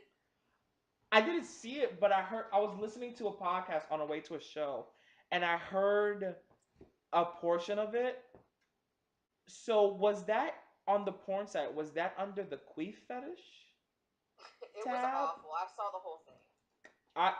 To me, I don't like talking this way about people because, like, I'm not a mean person. Oh, I do, so it's okay. But she is literally the worst. Like, the worst. I never get my fill of talking shit about that trash bag whore. Ever. Ooh! But no, like... She's disgusting. She's a human being. She's just... a racist. She's a homophobe. Yeah. She is a liar, a manipulator. Like, she is just a complete piece of shit. Agreed 100%. And I hate her. To me, it's just like, I don't get what she thought she had to gain by feigning cancer or all of this, like, I don't know. I'm just glad that, like, she's just, like, so irrelevant that nobody cares anymore.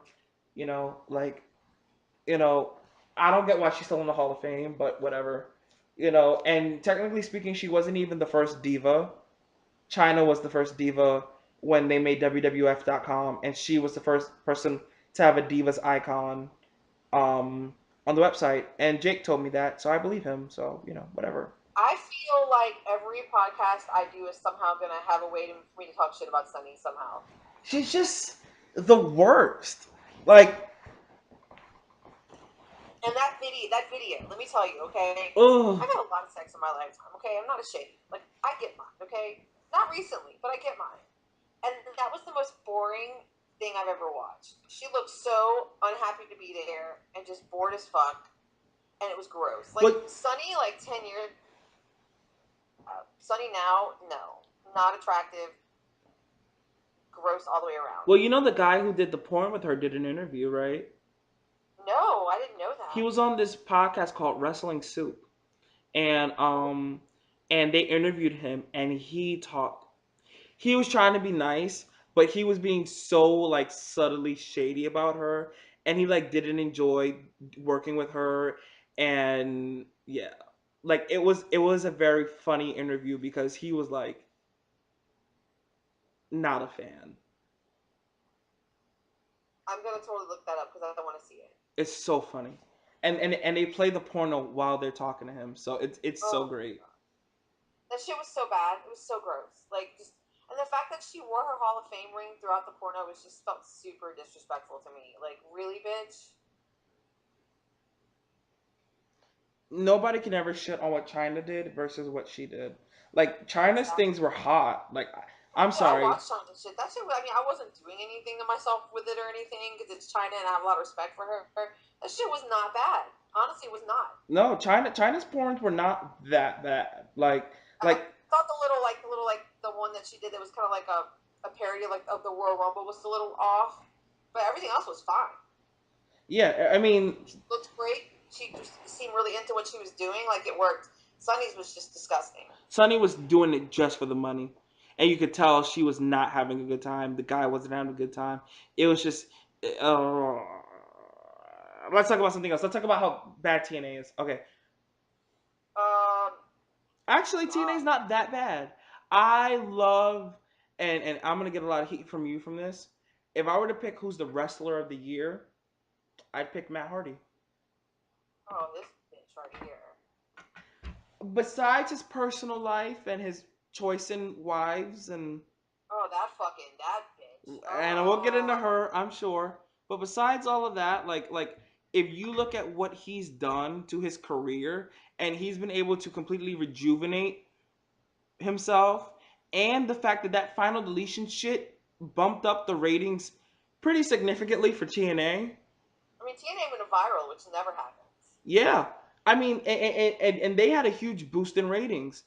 Everybody wanted to see what the fuck is a final deletion match. And I mean, was it goofy? Yeah, but there's so many things. Wrestling can be goofy. It's wrestling. It doesn't have to be so serious all the time. It doesn't need to be like days of our bumps. Like calm the fuck down. It was so goofy, so funny. It was so camp. It was wrestling. Wrestling is supposed to be so odd. You know, how can you like Final Alyssa Edwards? Deletion was terrible and amazing all at once. To me, it's probably one of the top 10 best things ever done in wrestling. Like, I think that highly of it Oh because wow, I they wouldn't go took that far, but I thought it was entertaining for what it was.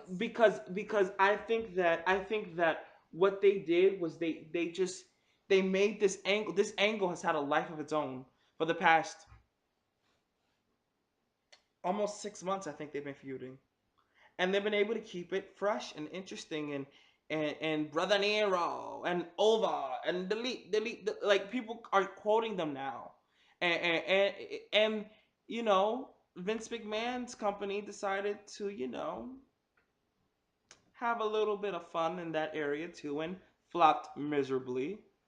It really did, and I love the Wyatts and I love the New Day, but that was a mess. And and for one day Dixie Carter could throw side eye at Vince McMahon, and that's how history was made. For one day only, Dixie Carter was like, hmm, follow that bitch, and was able to be proven right. So I'll put you know uh, Dix over for that. But I mean, they need TNA. Love TNA, but they need more women. They need so many more women, and the women that they're using right now, I love. I love Marty Bell. I've been following her since I was in middle school, so I'm a huge Marty Bell stan. I love Mia Yim, aka Jade. Madison Rain is so underrated and so talented. Rebel has come a long way. Gail Kim, clear perfection in the ring, but they just need more. And I love Allie, aka Cherry Bomb. I don't like what she's doing because she's not wrestling, which is I like it, but I don't because like I like that she's like her journey to the ring is gonna take more time. And I actually really, really love what Maria is doing. Oh, I hate her though. I think she's such a good heel. I think she knows how to get the crowd against her, and um, I think that she knows her role and she plays it well. She's not a wrestler. She doesn't try to be.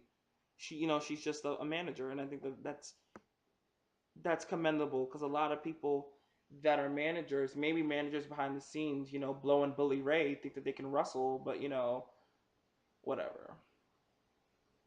That shit. I just really hate Rebby Sky a lot. She's garbage. She's I almost so rooted for her so hard when she was in Shine and she was having these matches against these veterans and they were kicking her ass, but she kept getting back up and like wanting to continue the match. I was like, she's so tough. I can't wait to see her in 4 years, and like 4 years has gone by and she hasn't wrestled in like so long. And I mean, listen, I am not going to judge anyone. This is what I'll say about Rebby Sky. Out of all of her Twitter beefs, and I'm just waiting about my niece. No one tells me what I do with my child, and no one should give their opinion on what someone does with their child, period. And I think that there is a line, especially if you don't have a child of your own, shut the fuck up. And especially if you're someone who is. Rebby Sky has not had a lot of success in this business, but she's definitely done enough things in the business. When someone who literally has no talent and thinks that they can be a manager and thinks that they're so sexy when they look like a fucking. You know what? I'm not even going to go there. I'll be nice. But someone who literally has not done a lick of piss in wrestling thinks that they can comment, shut the fuck up. And listen, that's the one time I'll defend Rebby Sky's Twitter drama, because if you're talking about my family, oh, we're fucking fighting. And Rebby's from fucking Queens, so I know she knows how to fucking fight. She's crazy as shit, but she'll whip a bitch's ass. She should be thankful. SoCal Val, or like I like to call her, No Tal Val, should be thankful that she doesn't work for TNA anymore, because Rebby would have took those earrings off and would have went to town on that ass. Like, this is my thing about it. I agree with SoCal Val. I don't agree with her going on social media and putting her on blast. To me, it's like, I agree with SoCal. But I also don't agree with the way Rebby Sky reacts to everything. Well, no, I mean, to me, the only reason I will let her, I think she deserves to be given a pass is because talking about kids is just off limits. Like, it's just, you just don't go there. Just anything but that. And then it'd be different if that came from like somebody like a Mickey James or someone with respect in the business. You know what I mean? Where like Rebby would be like, okay, whatever. But like, SoCal Val, who hasn't done shit in wrestling, who gets gigs for I don't know what, I don't know who the fuck she's blowing, but send them my way. And I hate to sound like a sexist, but I mean, really, how the fuck is this bitch getting booked everywhere? She does nothing. She's horrible. She's the drizzling shits. At least Rebby did a nice corner kick. I'll put Rebby over. I fucking take that in my repertoire. Her little running lariat with her leg in the corner. That shit slayed my soul. But just, you don't talk about somebody's kids and then you don't get to be passive aggressive. I just don't like her at all. Ugh, trash. Like Rebby though, Rebby could learn a lesson from like not being so emotional on the internet. For sure. For sure. She gets that from her fucking husband though. Oh yeah. That's my problem with him. It's just like, fucking slow your roll, Matt Hardy. Seriously, if he would shut his mouth more, I'd like him a lot more. To me, my biggest thing is I don't like when people want to put themselves over. Let me put you over. Let me say how good you did. I don't need you to tell me how good you did. But besides that, I think TNA is probably a lot better than it was like 2 years ago, or 3 years ago, 4 years ago. But it's still like, I don't know. It's kind of like a dead brand. It's like just like barely hanging on. I just hope it stays around so people have a place to work, but here's to hoping things get better and Billy Corgan stops putting himself on TV, because that is such the mark. I'm like one of the biggest Smashing Pumpkins fans, but God, he's such a disappointing person. He is such a mark. I hate using that word, but this is how you know when somebody's a mark. Somebody gets involved in a wrestling company, and the first thing they want to do is make an on-screen persona. Mark, absolute. If he cared about making TNA succeed, he would not put himself on television. and now he wants to be like Eric Bischoff and be a heel and authority figure and abuse his power. Like, what are you doing? What are you doing?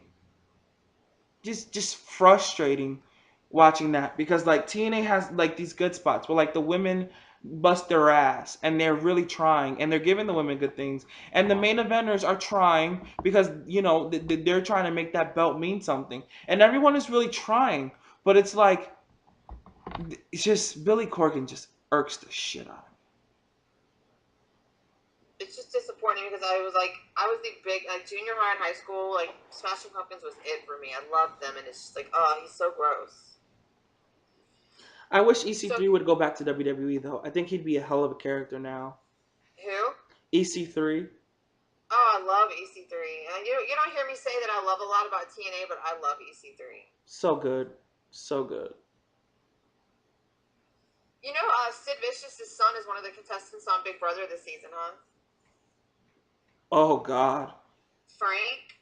He was on another season too. He's a returner, and he's Sid Vicious's son. They have a lot of weird. Because you had like Mr. Spectacular was on like multiple seasons of Big Brother. Austin Madelson from NXT was on Big Brother last season. This is kind of weird. Big Brother's a very odd place. It is, but I love it. And you get to see Chen Bot, so it's not that bad. I can't wait for Chen Bot. I'm so excited. It's one of my favorite things. But first, they have a really weird cast this season. I'm just happy, like, this season, James and Davon from last season are back. That's good. Gives me my whole life. I want James to win. I'm rooting for him. I'm hoping that for Celebrity Big Brother, they do, like, a weird returnee. Like, I hope it's somebody, like, completely unexpected. I know. That would be great. So anyways, what else do you want to talk about before we go? Because we're almost at 2 hours. Oh my God, we could talk all day, but I don't know. Maybe just ask me some like rapid fire questions and we end it up that way. Okay, gosh, now I gotta think of rapid fire questions. Wait, I want your predictions for Battlegrounds. Give me your predictions for each match for Battleground, because forget that's coming up in like 2 days. Oh yeah, Battleground is this. I'm gonna ask you some questions too, but give me your predictions. Battleground is this Sunday. Triple threat match for the world title. Something screwy is gonna happen so that they can turn that one belt into two. Fans, pay attention. They stopped calling it the world heavyweight title and they called it the WWE title. Pay attention. And when they make the plate, like I pay attention when they show the graphic and they like try to fit WWE on the side when the belt clearly says world heavyweight champion. Like, really, Queen? But anyway, Becky Lynch is gonna mollywop Natty's ass. Sasha Banks and Bayley are gonna hug when they beat, those two. But question though, if it's not Bayley, who would you want the secret partner to be? There's rumors on the dirt sheets that it's Asuka, but I want it to be Nikki Bella because I want to see the marks seethe. Like, I know, I want to see everyone enraged and like riding. I would be like, yes, Queen. But I'm going to cry when Nikki Bella comes back. I'm not even sorry. I'm going to cry.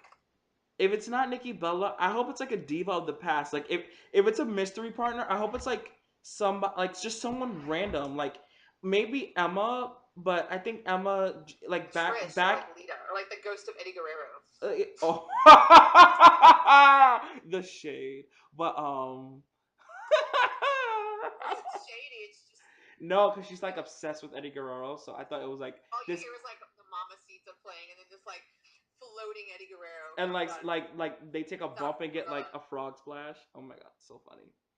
I would hope it's like a girl for a one-off, like Jacqueline, or like, cause she still wrestles, or like, I don't know, like not Trisha Lita, been there, done that. No shade to those two, but like, stay gone. No shade. Like that sounded so mean, but like honestly, like, oh my God, if it was Victoria, oh my God, my life. I don't know. Maybe it's someone from NXT. Maybe it's Nia Jax. I don't know. Like, but that'll be a fun match. Well, whoever it is, it'll be fun because those two of those three that are already in the match can work. Um, John Cena and Enzo and Cass are gonna win. I think the New Day will win, keep the belts because they broke the record, so they're the longest reigning WWE Tag Team Champions in history.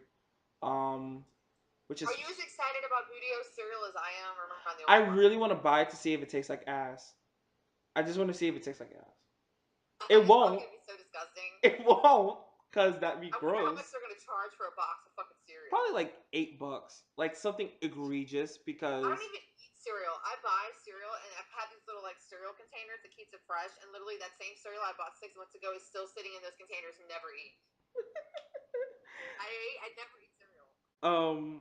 what else is happening on Battleground? I think that's it, right? Oh, Darren Young is gonna win the IC title, and Zack Ryder is gonna win the US title. Because I think they want to switch the titles on different shows. I think that'd be such a gag. Um, and that's Get it. ready on the highlight reel with Chris Jericho. That's gonna set up the match they're gonna have at SummerSlam because Brock is gonna get suspended. Mark my words, they will start fighting on that highlight reel. Brock Lesnar won't be cleared. Oh, and guess what? Roman Reigns got suspended for. Adderall. Are you fucking kidding me? Like, I was kind of pissed that it wasn't something like a harder drug. Like, I was like, What did you get suspended for? Like heroin? you crucified this man. Like, he fucking shot up at a fucking Denny's, and he fucking just took Adderall. Are you like, go fuck yourselves, WWE? Seriously, give the guy a break. You know, I feel like he gets unnecessary hate for no reason, but like that was just unnecessary. They could have said it was Adderall. Oh, come on.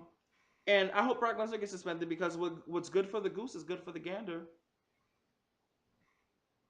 So Randy Orton and Jericho will set up their match for SummerSlam because no, because they're on two different brands. So I don't know. Maybe, weird. yeah. Somebody at Creative didn't think that one through, eh? Hey, are you from Canada now? I did notice that all my favorite wrestlers are from Canada, so yeah, I am. But yeah, those are my Battleground predictions. It's gonna be a fun show, but it's a placeholder now because of the draft. I feel like they should have done the draft after Battleground. Agreed. But WWE's booking isn't the best, so. No, I just feel like they didn't plan out the draft. Like I feel like they just said, okay, we're doing it this day, and they didn't even look at the schedule. They just like picked the day and did it. How do you feel about the new GMs of Raw and SmackDown? Because I'm pretty excited. I agreed with Cesaro's promo 110%. I don't give a shit who's running the shows. No more authority figures on television. I'm sick of it. As much as I love Bryan and Foley, the show should not revolve around them at all. It needs to revolve around the people in the fucking ring. And I agree with Cesaro. I'm sorry, but I need Shane McMahon on my TV because he's a fucking stud. I'm not saying you don't feature him, but it should not. He should not open the show. Preferably without clothes, but it is what it is. He's so hot to me. He just gives me such a boner. But like to me, it's just like less talking. That's my biggest problem with wrestling on TV. Less talking. A lot less talking. Except for Shane. Shane's okay. Sure. I am happy to see Daniel Bryan in such a good place, though. Like, I was worried about him. But, like, he seems so excited. So that's awesome. So, that's one thing I took away positive from that whole draft night was that he was so pumped to be there. I'm pretty excited to see Corey Graves on main roster TV because he's so good at what he does. I love the new announced teams because they're so fucking bad that they're probably going to be amazing. I know. Like on paper, they look terrible, but I can hear them in my head, and I think that's going to be a lot of fun. And we don't have to hear somebody be sexist towards the women anymore. Praise the Lord. Thank God. I'm so happy not to see him. It's horrible ass on my TV. Yeah, he can take his gun and his alcohol and go back to Memphis. Goodbye. So, his girlfriend works at Whole Foods? You're fucking kidding me. Nope. What the fuck? That's It's funny. hilarious. That is so funny. Hilarious to me. Uh, That bitch is younger than me too. It's gross. hard times, Jerry? Well, Oh, you know speaking what? of things that are gross, let's talk about Alberto Del Rio and Paige. No comment. You know that feeling like when you see your parents make out and it makes you want to throw up? That's how I feel every time Paige posts another Instagram picture. 3 words, Total Diva storyline. It has to be, because that shit's... I just want to know where his wife is in all this. Dude, what if she's like the new Total Diva? I'd gag. Oh, God. This is just the weirdest relationship. And I love Paige, I really do, but this is the weirdest fucking relationship I've ever witnessed. I don't understand it at all. I don't get it. Maybe it's a massive rib, and they're just doing it to like pop the people in the locker room. Because, you know, Maybe he just has a really huge dick. that could be true. That could be true. Maybe she's stigmatized. Okay, Johnny Yeah, I've seen McGovern. pictures of him in his gear. He's packing something down there. You can see it. Packing Like, heat. packing heat. He's packing heat. But, you know, good for her. I mean, if it's See, true like, love, he's a douchebag, but Alberto Del Rio is fine as hell. Like, let's be honest. The dude's fucking sexy. good for Paige. That's all I gotta say. Good for Paige. Do your thing, you know, whatever. But go back to the performance center, girl. Your matches are fucking dreadful. They've been Learn bad lately. learn The some few that moves, she's but had. learn some moves besides knees, and stop slapping your knee when you need someone. It makes a thud, not a slapping noise. You dumb idiot. But anyway, oh, that's another thing. I don't like the whole slapping the legs thing because Kind of stupid. when you kick someone, like when you kick someone, it makes a thud. It doesn't smack. It's not a smacking noise. I don't get this thing where we have to smack our leg. Like, it's so annoying because it makes no sense. But, you know, if everybody, I guess it's if everybody else fucking does PCP and jumps off of the George Washington Bridge, why won't I? I don't know. Just small things. Just small things. A lot of the small things bother me now. Like, that really irks my nerves. Slapping the leg. Oh my god. Because it doesn't make a thud. It doesn't make that noise when you really kick someone. Like if I kick the shit out of somebody, they're not gonna. It won't slap when I hit their face. It's gonna thud, like a hard, I'll make the sound. Like it should be like a. This is the sound, not this. Yeah. Like that. Exactly. No, stop it. Everyone in the industry, stop it. You're doing a disservice to yourselves. I have a question for you. I talked to Chris about this last night. Is it just me or did Neville, like, he grew that facial hair and he got kind of hot? I don't get the whole like everyone finds Neville attractive thing. To me, it's just like I did not. I did not find him attractive until I saw him during the draft in that backstage interview with the fucking beard. I'm like, hello. It took me a second. I'm like, who is that? Hello. sometimes And then I'm facial like, when it comes to guys, facial hair is make or break. it is. And I guess for him, it was what makes him. So like, Oh, it made him all right because I was like, what? Like he typically looks like a hobbit, but I was living for he's got fine as fuck.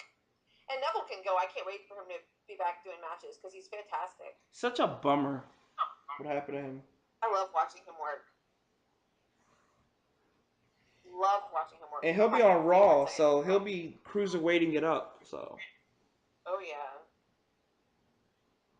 So is there anything else we want to talk about before we wrap this up? We could do another hour about the legacy of Candice Michelle, but I'll pass. No, let's not. I'll let you do that on your own one day. Oh my god, could you? And then I could accidentally forget to upload it. And I fucking like edit it and like have videos and all this shit. Like literally like the legacy of Candice Michelle would be like the shortest podcast of all time. Oh my god, lies, fairy tales, and myths. Candace's Well, anyways, I guess impact is that's. felt to this day. Oh. Well, anyways, I guess that's gonna be it. Tell us where we can find you on social media. Tell us about your next show coming up. Just give me all the 411. Go ahead. Okay, so you can follow me on Twitter at the Billy No Good for my gimmick, the Billy No Good. Um, you can follow me on my personal Twitter, which I'm gonna start using more personally because yeah, I'm a little ratchet on my professional one. I need to change that up. At Kyle Kiare, KYLE KIAREE. You can follow my character's Facebook page at Billy No Good at the Billy No Good on Facebook. Type in the Billy No Good all together one word on Facebook, and I will pop up. I wrestle for Hampton Roads Championship Wrestling. Hampton Roads Championship Wrestling. Give us a like on Facebook so you can watch me cut promos where I read bitches to filth. Um, what else? And Diva Dirt, Diva Dirt, Diva Dirt, Diva Dirt, DivaDirt.com. We love Diva Dirt here. Oh my god, Diva Dirt is about to transform, for lack of a better word. And we're gonna do a lot of cool things in the future. And be on the lookout for some surprises from our website. Like some really like crazy, awesome, like, did they really just do that? Surprises. And So, that's my plug. Oh, another thing. I'm in the works of making a play about wrestling. So right now I'm just trying to like get all the legalities out of it and get my copyright for it. So you may be watching like a recording of me at like the local theater doing my play about wrestling, or maybe we take it to Broadway. Don't know what's gonna happen, but it's a project that I'm almost done working on. So I'm a busy bee. very cool. I'm excited for it. Well, guys, you can find me on Twitter at JennMint, JENNMINT.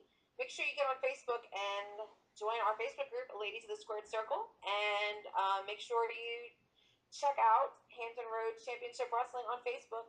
And I will be back soon with some more fun. I have another special guest coming up really soon. I'm pretty excited about it. Um, and maybe this guest will bring some of his friends along. Who knows? Lots of surprises. So I will be back Oh soon. my god, I think I know who you're You know talking who I'm about. talking about, don't you? Oh my god, I cannot wait. You'll have to, if you're not busy, you'll have to join us because you know it's gonna be Iconic, always be a good show. legendary, so many Always a good positive show words.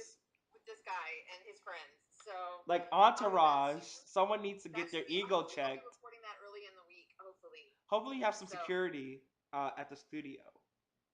I swear we definitely need security for this hodgepodge of craziness. So I'll be back soon. Thank you so much for joining me. This has been a really fun show to do. It was nice to just catch up, and we actually haven't really been able to even catch up for a while. So it's exciting to do. So So we will exciting. be back soon. Make sure you check us out on Facebook once again, and you guys have a fantastic night. Bye. Bye.